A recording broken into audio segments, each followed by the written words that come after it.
So many YouTube creators are focusing on search to try to grow their channels. But what we have found is that when you hit explosive growth on your channel, it very rarely comes from search. It almost always comes from suggested videos and the homepage. And today, I want to give you guys a plan, a strategy that you can implement on your channel in order to just dominate those suggested views and blow up your channel.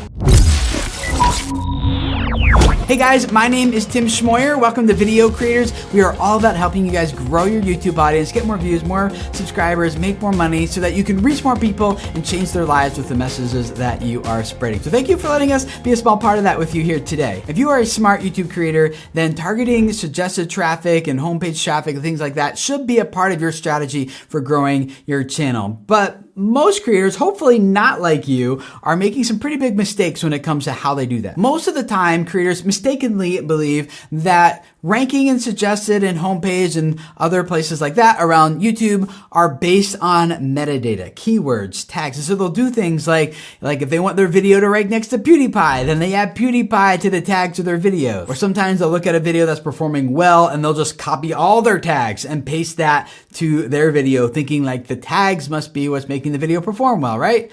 It's not. Sometimes a creator will look at the title of a video that's performing very well on YouTube and they'll think like, oh, I just need to use that title in my video. So they just copy it or maybe change one or two things, thinking that having a very similar title will mean they'll either get positioned next to that video as a suggested video or their video will perform just the same as that other video is. Let me share with you how it actually works and then a few things that you can do to increase the likelihood that your videos will be suggested. First of all, YouTube suggests videos because they believe that the next video that they're surfacing for the viewer is likely the next video that they will want to watch because they watched this previous video. What YouTube is trying to do is increase that viewing session to be as long as possible. YouTube will track that information and start learning that, hey, if we surface video A, people stay on YouTube for an extra 30 minutes. But if we put video B in front of them, they stay on YouTube for only an extra 5 minutes. So video B will probably not become nearly as suggested as video A. So one practical takeaway here is that if your videos are always trying to end the viewing session by getting people over to your website to buy your course or download your thing for your business or follow you on Instagram or whatever, that video just might not perform very well long term because if it's effectively ending the viewing session, then it's probably not going to be suggested that great in the future. One of the best ways that my team and I here at Video Creators have learned to kind of predict and track this on a video is to look at the metric in your YouTube analytics called end screen elements shown. And that is a helpful metric because it shows you what percentage of the people who clicked play got to the end of this video. And then the next metric we look at is end screen elements clicked, the click-through rate on those end screen elements. And that's important because now that indicates how many people not only got to the end of the video, but now what percentage of those people click to keep watching more and extending the viewing session. What's great about that is we are now controlling what video they click to watch next. The more people we get to the end of our video and the more of them click that next video to watch another one on our channel, that next video is more likely now to become suggested to that first video because YouTube starts learning like, hey, if we surface this video,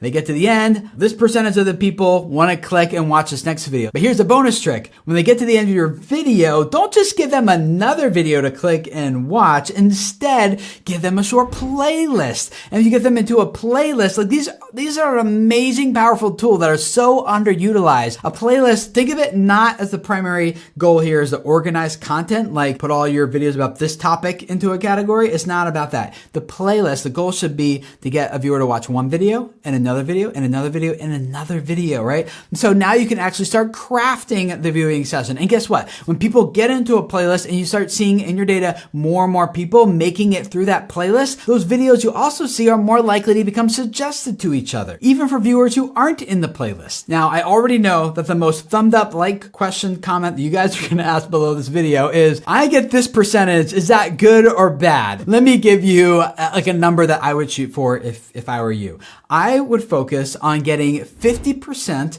of the people who clicked play on your video to the end of your video. I don't mean 50% average retention overall. I mean half the people who click play are getting to the end. That is really, really hard. I like setting the bar high because when you get there, like, oh my gosh, your channel will just take off. But what if I want my video to be suggested next to that other popular YouTube creator's video? Like, what then? You unfortunately have a little less control in this situation, but there are a few things that you can do. I would consider what would be like the next natural, logical video that someone might want to watch after watching that other person's video. For example, maybe you find that there's like a gap in their content, like there's a common question that everyone in the comments is asking. One of the ways I found that really helps is if you start by calling out that other video in the video that you're making. It's not absolutely necessary. It doesn't always work, but I think the principle there is that when one of those viewers from that other video comes to your video, they immediately feel like, oh,